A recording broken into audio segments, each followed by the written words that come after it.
Okay, so here we are on episode 4 of the Wayne Goodman course in Sponge Ball Magic, and we are so close to the end now of part 1. So as in the first routine.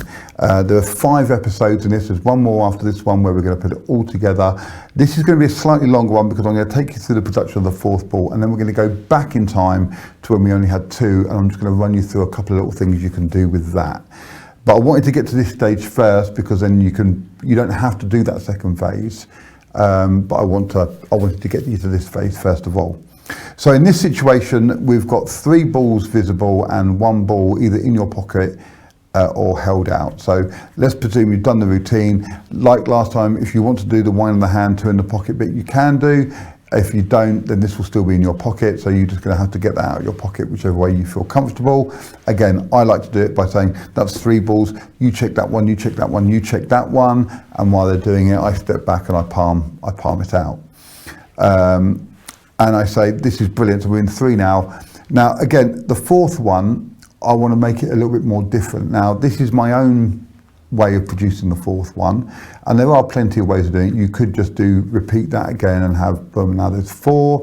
There's loads of things you could do. Any of the other ones that you didn't use earlier you could do. I think the 4th one should be the most visual. I think the 4th ball, and it should be the most magical. So, and I did this in the shop earlier with Emma, just to gauge her reaction, and she freaked. It's a very visual way of producing the 4th ball, and I do it like this. I'll do the full passer for it as well. This is generally what I do with, if I'm doing this for adults, I'll stop at 2 anyway. So I only usually use 4 if it's for families and there's children there. So I'm in this situation and I say, that's brilliant, let's have a little look here. We've got 3 balls. Now we're going to count them, but we only count them as I move them. So Jamie, could you help me out here? As I move them, could you count them? 1, 2, 3. Very good. Can you do it in French? 1, 2, 3. Très bien. Okay, very good. And if the kids don't know, I'll help them. Okay, 1, 2, 3. Okay, what about Spanish? 1, 2, y 3. Très bien. Muy bien. Okay, and then I'll say to them, well done, you're speaking Spanish. That's brilliant. What about Japanese? Ich, ni, san. What about Australian? 3, 2, 1, because their water goes down the other. Okay, so I do a few of those silly little gags and get them counting different languages, and then sometimes, more often than not, they might know a language that I don't do, which is always interesting because they do it. So let's do it one more time in English. So one more time in English. 1, 2, 3. I think we should do that one more time. Go for it. 1, 2, 3, 4. And there's the 4th one. So it makes that little surprise. 5. So 5. So I've done it now 4, 5, 6 times, and then all of a sudden the 4th one appears. And for me, this really works. It doesn't, in this situation where it's kind of just me and Jamie here, it's not that amazing. But when I do this for a group, and when I did it for Emma earlier, and she really wasn't, she was like, oh, the 4th one. And they just really catch me on guard. So all I'm doing is on that last one, I do the 1 again.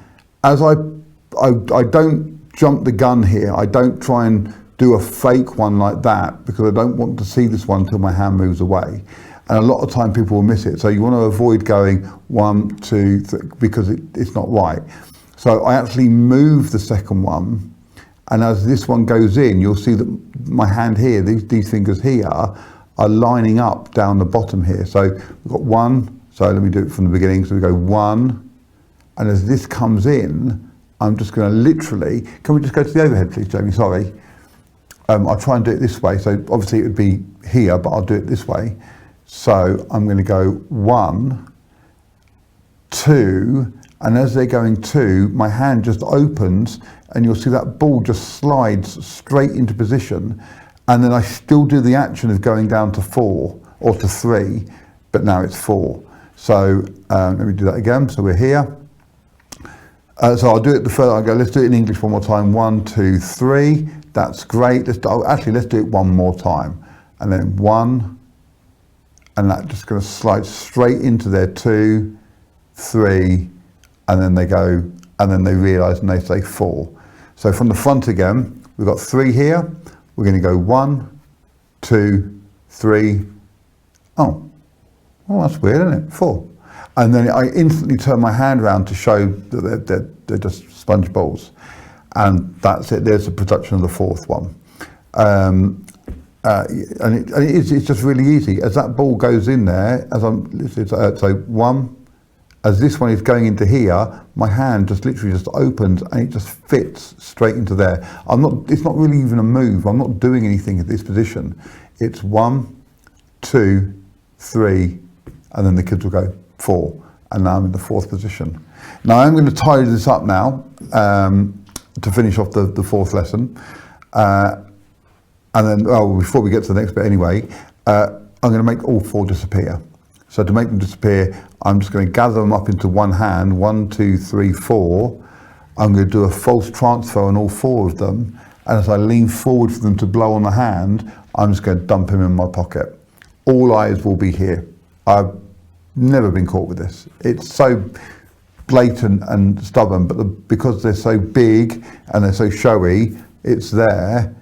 Blow on all 4 of them, and now they're all gone. Or I'll rub them, blow on there for me, rub it on my arm, and they're back in my t-shirt again, or back on their t-shirt. I'll throw it at their t-shirt, and you're cleaned up, and these are back in your pocket, ready to go. So that's the basic routine. In the next episode, we are going to put it all together, and I'm going to present it as if there's somebody here and show you the jokes that I use as well. Now, before we get to that, though, before we finish this, I am just going to take us back to the 2 balls. And I'm just going to show you 2 things you can do with the 2 balls, which is really, really quite nice.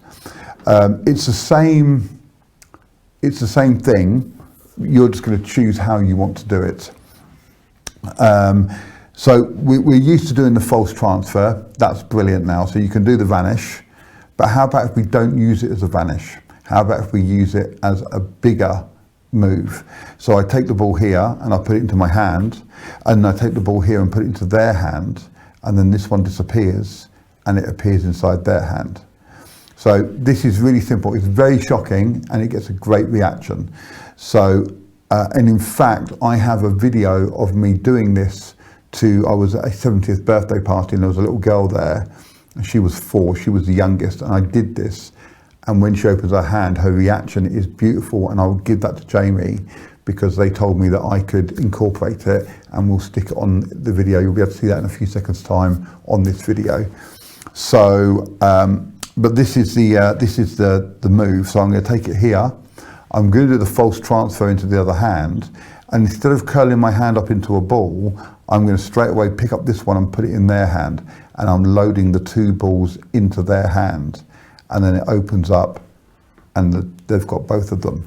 So done at speed, I would say we've got this one here, I do the false transfer, I pick this one up, they hold this one, my one's gone, and they've got both of them. It's a really beautiful little thing, and for me, one of the most magical things that can happen. So it's here, here, gone, and over here. Now, the second way of doing this is, in some ways, I use the second way quite a lot, especially if I'm working with a family and the child is quite shy and they don't want to hold the ball in their hand. If they're quite shy, I still want to incorporate a second phase into this. So I'll do this version.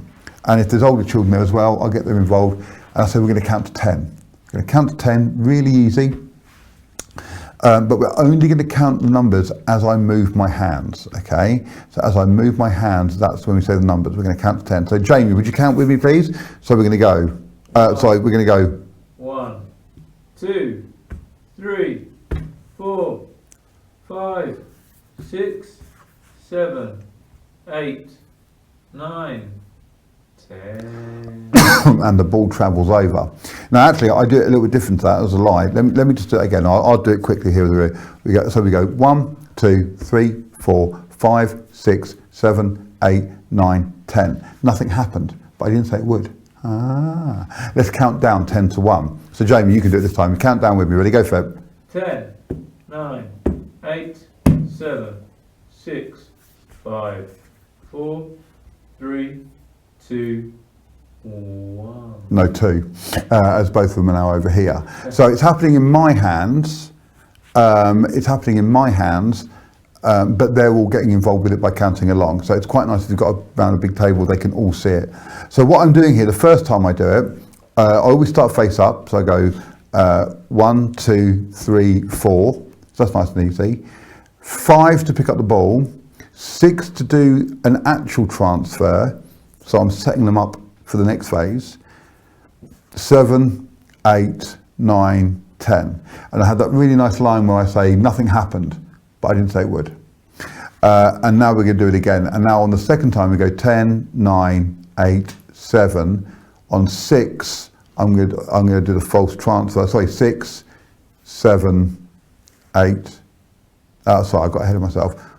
So 1, 2, 3, 4, 10, 9, 8. Sorry about this. Let me start that again. So on the countdown, we're going to go 10, 9, 8, 7, 6, 5, do the false transfer, 4, 3, 2, and then 1 to show.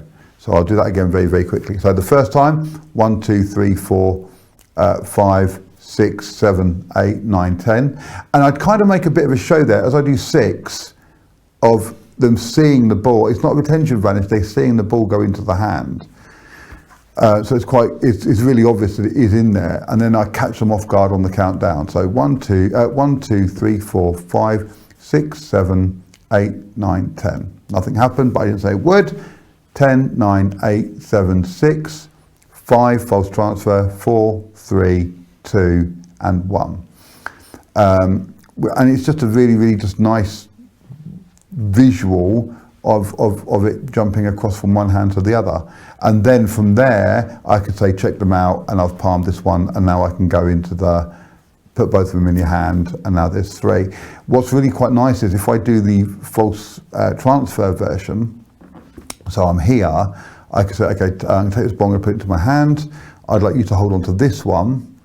I open my hand and show it's gone. So pretend it's over here, so I open my hand, gone. Now I can step back and say, I don't want to come anywhere near you, open your hand. All the focus is now down here, so that gives me all the time in the world to grab that third ball out of my pocket, and now they can open their hand and show that the ball is there. And then I can say, we'll do it again, open your hand, I'm going to give you both of them. Now I can do the boom, and now there's 3. So by doing the false transfer version, it is setting you up for the loading of the third one for the third production.